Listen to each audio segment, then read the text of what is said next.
Welcome back, and to the challenges facing the new cabinet or the caretaker government, as it will be taking the stage just for 3 months, is preparing for the upcoming government, and whether or not it will be able to fulfill the aspiration of people, or at least set the stage for the new government to come, take the stage and build on what was built. We have with us for discussion Dr. Alaa Al-Shazly, Professor of Economics, Cairo University. Thank you very much for joining us. Thank you. And Dr. Khalid Nagati, Chairman of the Egyptian Association for Supporting Small and Medium Project, SMEs. Thank you very much for being with us. And we start from the very beginning, the choice of reassigning Ibrahim Mahlab to take the position of the Premier for another time, or to set the stage for the upcoming cabinet. How do you view such a choice? I think Prime Minister Ibrahim Mahlab has proved that he's more than qualified for this position for the time being. He hasn't had the chance, enough time to prove his expertise, but from what we have seen for the last few months, I think he's on the field. He wakes up early in the morning, goes working, and all the ministers are working very hard over the last few months. So I think he's a good choice for the upcoming period, especially when he's focusing on the street problems, and every day he's walking the streets, meeting people, and so on, as well as his ministers as well. So I think it's a good choice for the next period. For the next period, you mean for the next 3 months? Yes, for the next 3 months, and then we'll know. I think it will be longer than this. Let's wait and see. Okay. Let's wait and see. Your comment? No, they are all nationalists. We just wish them all the best. Definitely, but Ibrahim Mahlab as an economic figure, rather. I mean, Ibrahim Mahlab was the head of the Arab contractors. This is the Egyptian company that is known very much for implementing the very national projects, not just in Egypt, but rather in Africa and elsewhere. His choice for another term, how do you view it? It signals some sort of stability in this transitory stage between the pre-election period, the pre-presidential period, and the post-parliamentary election period. So you need some sort of stability. Doesn't it give a kind of indication that it will be a platform to set the stage for the coming government? I mean here, within the framework of the economic portfolio? Not necessary, because there will be a new parliament with newly elected, cabinet. They might have the same views, they might have different views. It's kind of debate what exactly will be the kind of policies or strategies for the next 4 years. But for this period, talking at present time, you need some sort of stability in the pre-presidential election period up till the parliamentary election period. A continuation, so that you don't have the stop-and-go policies which might be harmful at this time. Right. Of course, one important file, or different files in front of this government, is to convert the program of President S.A.E. into reality, or at least put the base. How do you view the challenges that can be facing this government, especially that it is a caretaker one?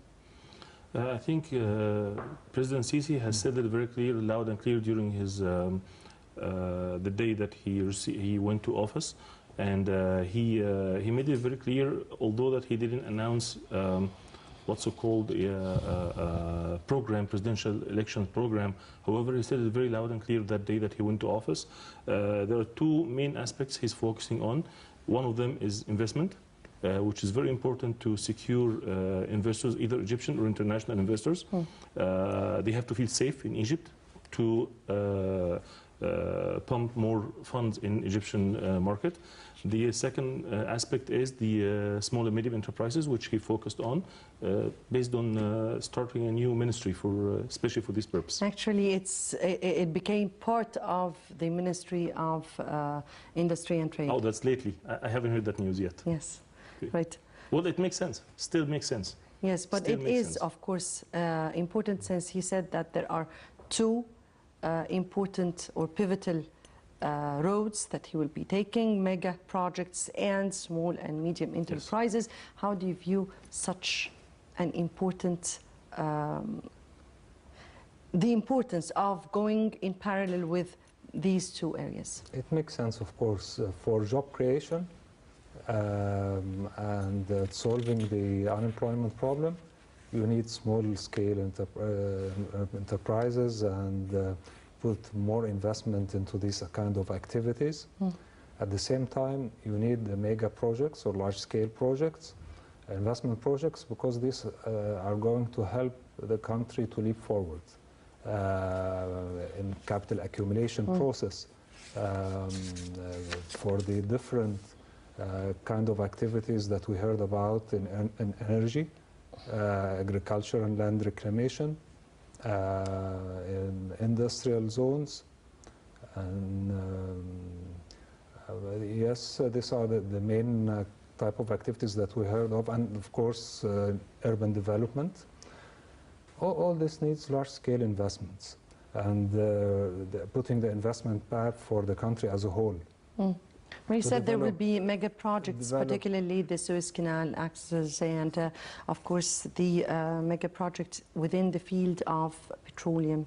Yes, of course. Yes. This comes under energy in general, oil and gas, electricity, all the whether traditional or non-conventional power generation from wind, from you see, all these are needed. We need all these kind of projects. At the same time, you need job creation for mostly a young population that suffer from high rates of unemployment. So you have to absorb them in an economic way. One way to do this is for small-scale enterprises, okay? Because the capital of these small-scale enterprises, of course, by definition, is not as large as the mega projects.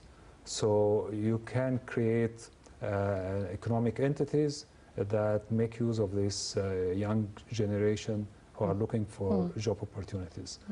And they also add to the economy in different fields. And these small-scale enterprises will have the opportunity to grow into medium and larger investment projects later on. So it's sensible to put emphasis on this type of investments. At the same time, you need the large-scale investment because by definition, again, if you have power generation plants, then this is large-scale investments, and we need them for industry, for even for electricity generation, for renewable resources and all this stuff. We need all this. You need land reclamation agriculture projects. Definitely. And these are large-scale investments, okay? You also, and it will also absorb employment for sure. But I think small and medium enterprises will take the larger share in job creation. Right. The formation of the new cabinet, and when Prime Minister Ibrahim Mahlab spoke about the formation of this cabinet, he said that it will be an executive one, not a political one. Exactly what did he mean by that? I think you should let go of the idea of, or the fear of having ministers, having businessmen, successful businessmen, to become ministers. They don't, in my opinion, my own humble opinion, ministers, they shouldn't come from only from academic background. They should come from the field, from the market itself. So why not taking successful businessmen as a role model and become ministers? That's nothing's wrong with this. What I think he meant by not being a political cabinet, I think he's not going to ask the political parties to submit new names for them to be acknowledged as ministers as well, just to have a fair value or fair participation of all political parties in the cabinet, which is good for the time being. I think it was a very good idea not to ask the political parties to submit their names or what recommendations they might have, but to be the only decision of the Prime Minister to choose the ministers or the candidates they would work with him. From your point of view, doesn't this significance to that the cabinet will be just assigned just to fulfill the aspiration of people, protect the Egyptian economy, or at least find ways out of for troubles in economy, and the presidential authority will be taking care of the political aspects? I think if you look at European countries, I know very well from being there. I lived in the US for 15 years. I know how it works. It doesn't have to come again out of political aspect, but there's the parliament and the president of the country. They should be entitled to the political aspects of the process. However, the executive, they should be appointed only by the Prime Minister to work hand in hand with him. There's no way I can ask the Prime Minister to accommodate some political parties' recommendations just to have some ministers from the majority of the political parties. It doesn't make any sense, especially for the time being. We made this mistake before, and we don't want to do it again. So why not keeping the political topic to the president, and he's entitled to this right, as well as the parliament as well. But for the executives as ministers, it should be they should be reporting only to the Prime Minister, and he's the only one entitled to choose them. Right. We're now moving to another axis, which is the reviving the economy. And President, of course, Abdel Fattah al-Sisi has outlined the ambitious strategy for the upcoming stage for Egypt. And before we just start with our economic file and the challenges facing this portfolio or our dire economy at this stage, let's first have a quick report and then come back for discussion. President Abdel Fattah al-Sisi faces a momentous challenge in the form of Egypt's ailing economy. There are a few key areas where Sisi is facing pressure to push through reforms that could boost state coffers and foreign currency reserves. The first challenge is the energy subsidies, where the government provides consumers with a hefty subsidy on electricity and gas. The country's finance minister warned in March that state spending on energy subsidies would reach 10 to 12% above budget unless reforms were made to the system immediately. The second major challenge is tourism, as the tourism sector has been hit badly by the political unrest that has plagued Egypt since Hosni Mubarak was ousted in 2011. In 2010, the year before the uprising in Cairo's Tahrir Square, 14 million tourists had visited the country, while tourism accounted for 14% of Egypt's gross domestic product (GDP). The number of tourists visiting the country in March was down from more than 1 million in 2013 to 755,000, 32.4% lower. Nevertheless, last week witnessed several important economic reports which would add to the economy. The government has imposed a temporary additional yearly tax of 5% for 3 years, starting from the current tax period. The additional tax covers those whose net income exceeds 1 million Egyptian pounds for the income of natural persons or the profit of legal persons, such as companies, organizations, and institutions. After the new tax is implemented, rates paid by companies on profits between the 1 million Egyptian pounds and the 10 million Egyptian pounds will rise from 20% to 25%. Company profits of over 10 million Egyptian pounds will be taxed at 30% rather than 25%. In another development, the Suez Canal saw a 7% increase in revenues last May, as compared to the same month a year before. According to the canal's official website, revenues last month recorded some $468.8 million. The Suez Canal's revenues in the first 11 months of the current fiscal year, which ends in June, recorded 4.8 billion US dollars, representing a 5% rise in the same period of the last fiscal year, 2012-2013. In the meantime, the Central Agency for Public Mobilization and Statistics, CAPMAS, said that the annual urban inflation was 8.3% in May. However, monthly urban inflation declined in May to record 0.7% compared to 0.2% in April. May's inflation rise is the smallest increase since November 2013, when Egypt's urban inflation hit a three-year high of 13%. Last week, the gap between the Egyptian pound's official and unofficial exchange rates narrowed, with the currency strengthening against the dollar in the black market and remaining stable at a central bank dollar sale. The central bank said that it had sold 39.2 million US dollars at a cutoff price of 7.1402 Egyptian pounds on Thursday, unchanged from its previous sales on Wednesday and Monday. It had offered 40 million US dollars. The dollar was offered for 7.37 Egyptian pounds in the black market on Thursday, stronger than Wednesday's rate of 7.40, the black market trader said. In another positive sign, global financial institution Morgan Stanley announced its decision to keep the Egyptian Stock Exchange in the MSCI Emerging Markets Index due to positive market developments. It also said that there has been a significant increase in foreign exchange reserves, which reflects stability in exchange rate policies.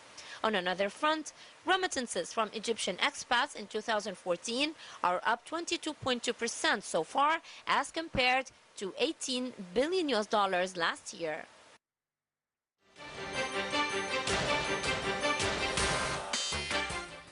Welcome back, and back to you, Dr. Alaa. And we were speaking about the challenges facing the Egyptian economy, and there are some indications or indicators that the Egyptian economy is recovering. Your comment? It's not actually strong signals of coming back of course, definitely not yet. 2011 indicators. Just that we heard that there is an increase in remittances, expected to be 22 billion for this fiscal year, compared to 18 billion last year. So an increase of about 4 billion, which is good news for the economy. There is a regaining of stability in the foreign exchange market.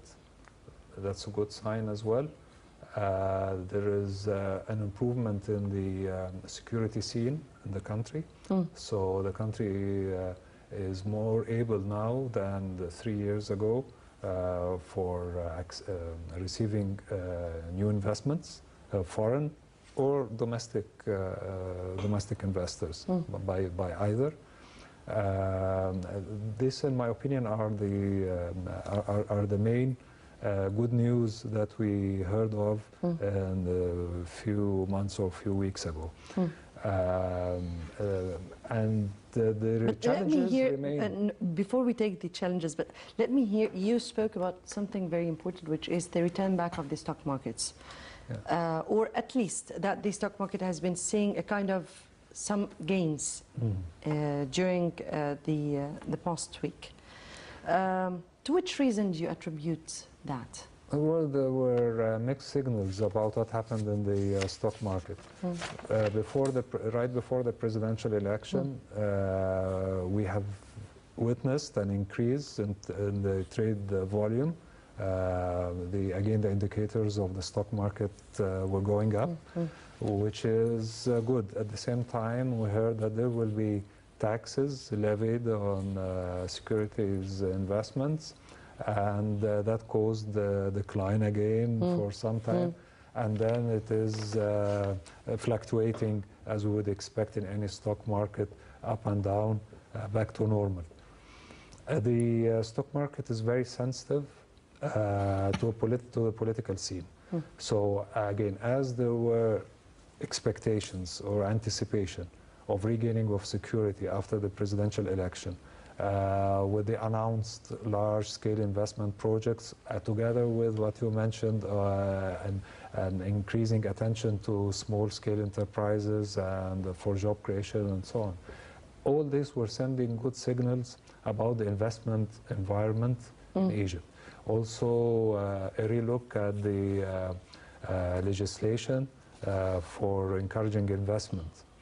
All this were sending positive signals to market participants about the future of the economy, the prospects of the economy, okay, for growth prospects of the economy. So they responded positively to that in anticipation of what's coming next, okay, as any investor would do. He's buying the future, is sacrificing today for a better tomorrow. So at the middle of this, the government said there will be taxes on securities investment. Yes, it was so just ahead of the presidential election, so it was a surprise for many, yes. So they paused and had a relook about the whole situation, whether they are gaining, losing from their increasing market trading activities and so on. And then after that, it stabilized more or less, fluctuating around normal levels, as we would expect in any stock market. So, but in general, if you look to the picture as a whole, it is more optimistic than it was in the last 3 years. Definitely. We'll get to the obstacles, but let me here first take Dr. Nagati's opinion about the separation of some ministries, the merging of others, and all this. We know that the Ministry of Trade and Industry was separated from the Ministry of Investment, and it merged with the small and medium enterprises, or this particular sector was or joined the ministry here. We know that there is a new Minister for Finance. We know that there is a new Minister for Investment.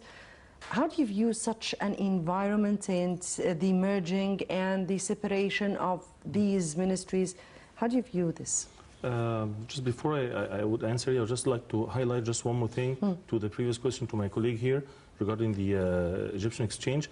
The decision and report of Morgan Stanley that was issued a few days ago to keep the Egyptian stock market at the emerging market index has a very good and positive impact. Indicator on the, that Egypt is on the right track. Very much indeed. Very much indeed.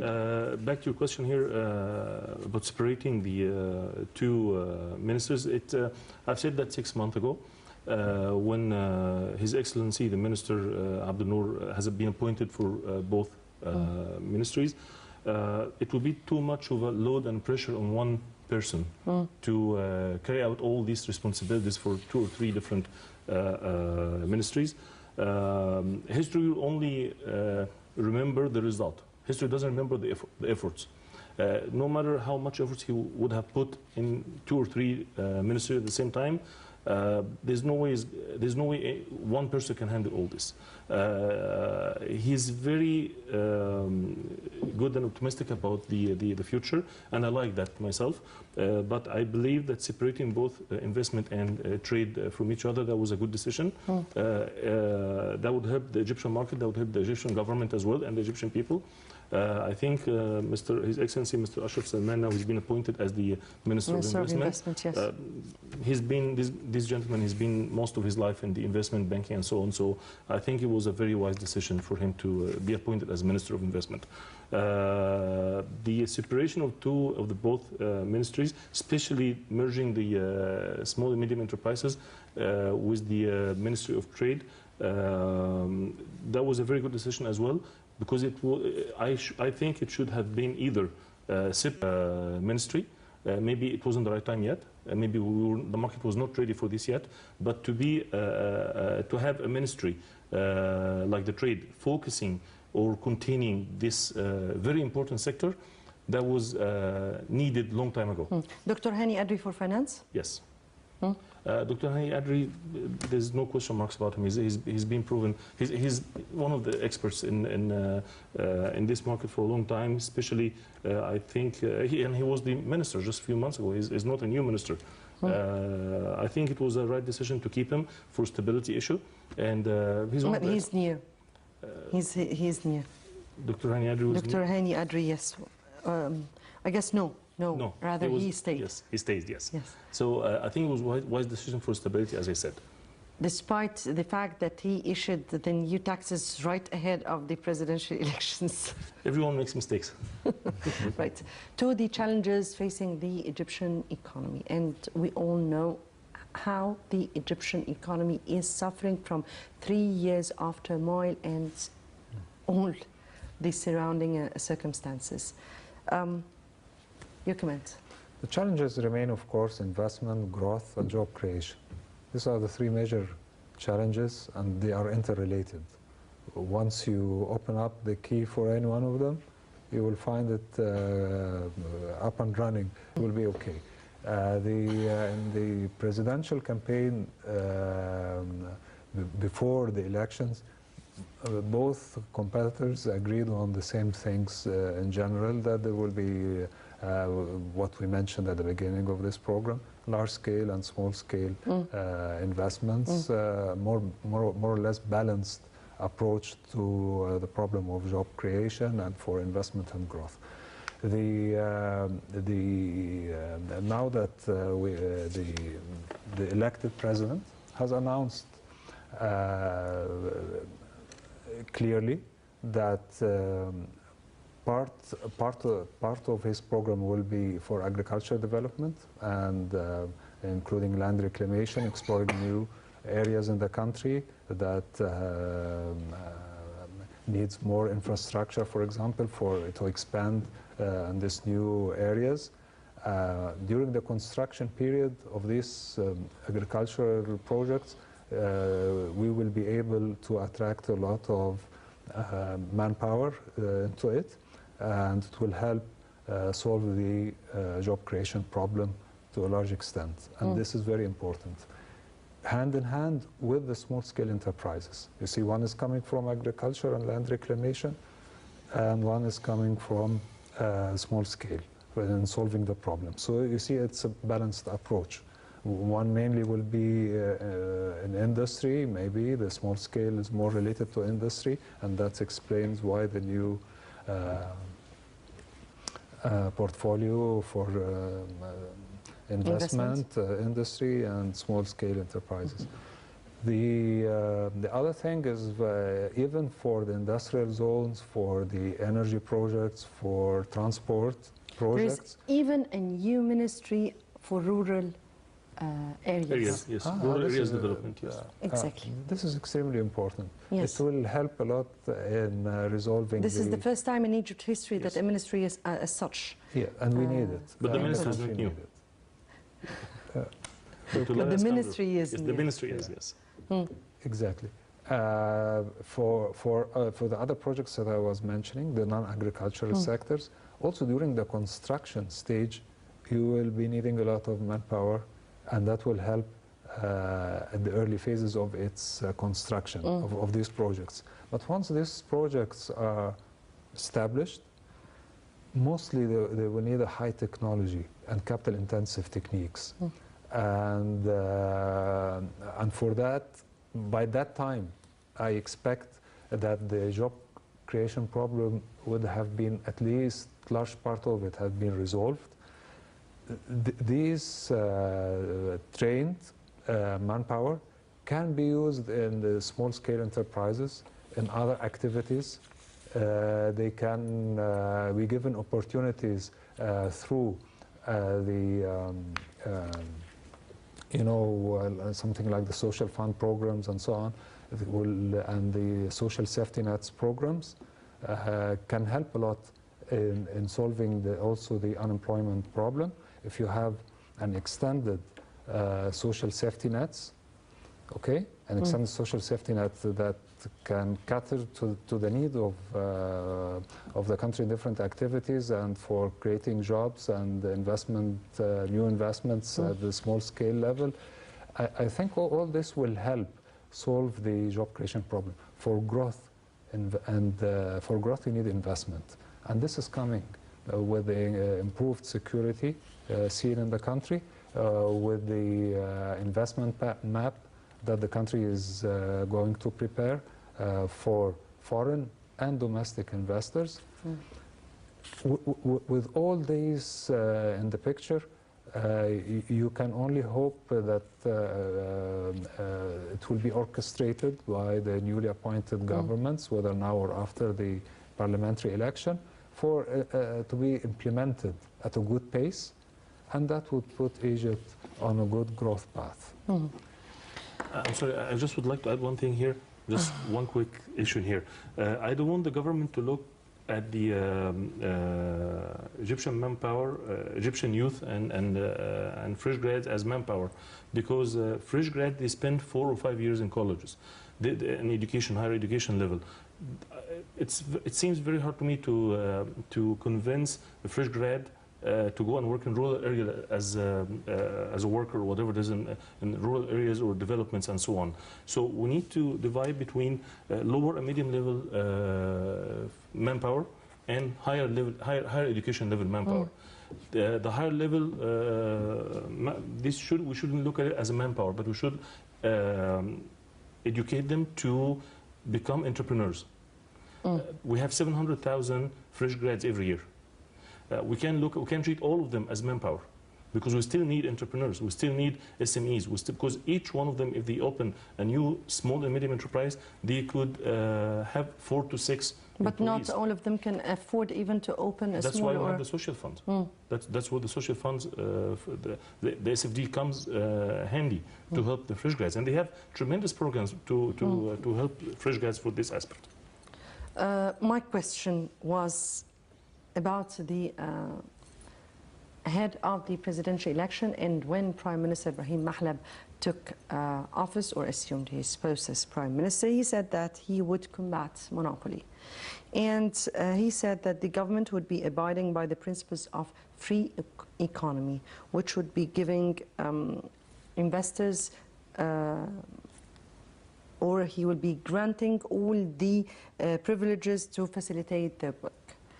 This was the first, or when he stepped in. Prime Minister Ibrahim Mahlab took office. Yes. Now, and under President S.A.E, who has told the private sector and the Arab, of course, and foreign investors to come and join the business or the economic field here in Egypt. Do you think that we will keep on this kind of free economy, or there's going to be a kind of restriction to some extent to see which would suit the Egyptian economy and which would not? Okay.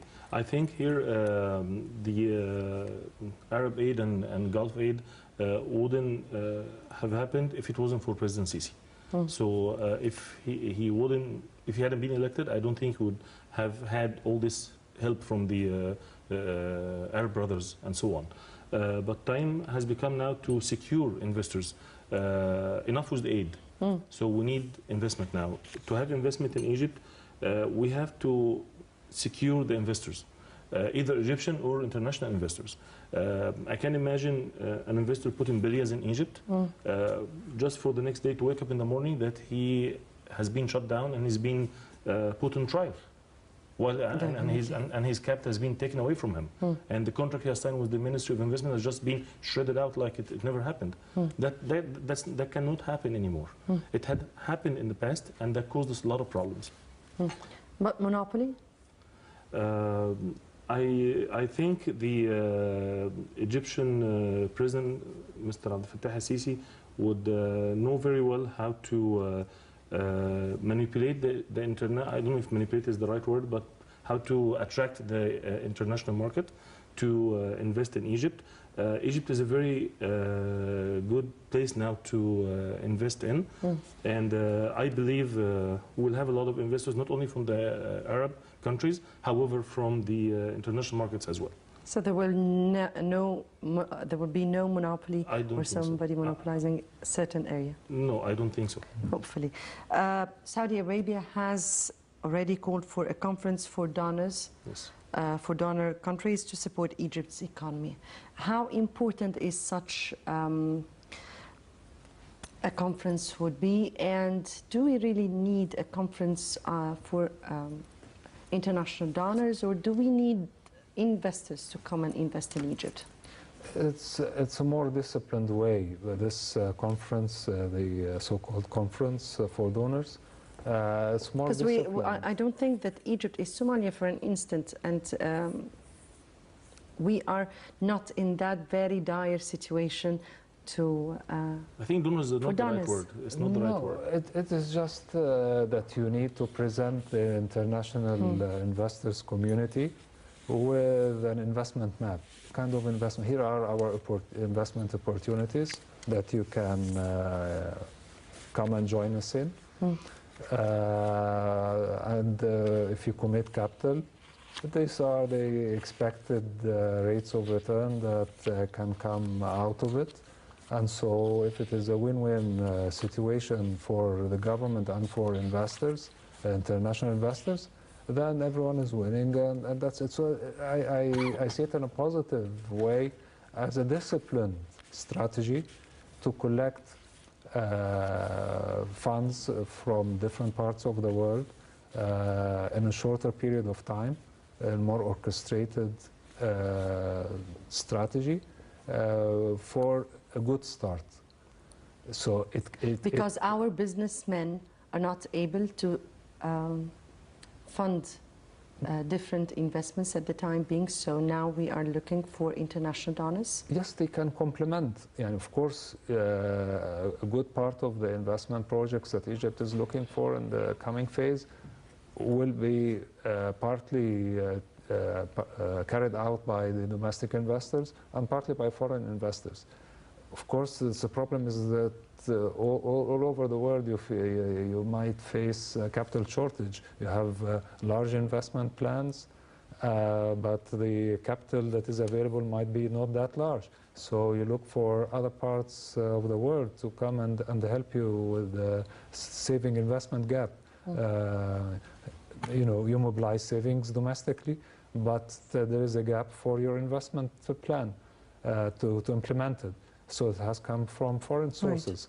Right. And if this donors conference or whatever it is called is going to be a disciplined way or more organized way in which Egypt can present its investment opportunities and the donors are willing to commit capital to this investment project in a shorter period of time without wasting too much time in the start of this expected investment boom in Egypt, then it's a welcome step, of course. Yes. But everything I'm sorry, Egyptian investors, they need just security, and they will invest in Egypt because they invest out of Egypt much more than what needed in Egypt. Exactly. This is what I was speaking about. Unfortunately, my time is up and I have to end it here. Dr. Alaa Al-Shazly, Professor of Economics, Cairo University, and Dr. Khaled Nagati, Chairman of the Egyptian Association for Supporting Small and Medium Enterprises. We thank you very much, both gentlemen, for being with us. Thank you. Of course, Egypt will be seeing ups, maybe sometimes downs, but surely we are going on the right track. Many thanks for watching. Tomorrow would be another contentious debate with another colleague. Until tomorrow, good night.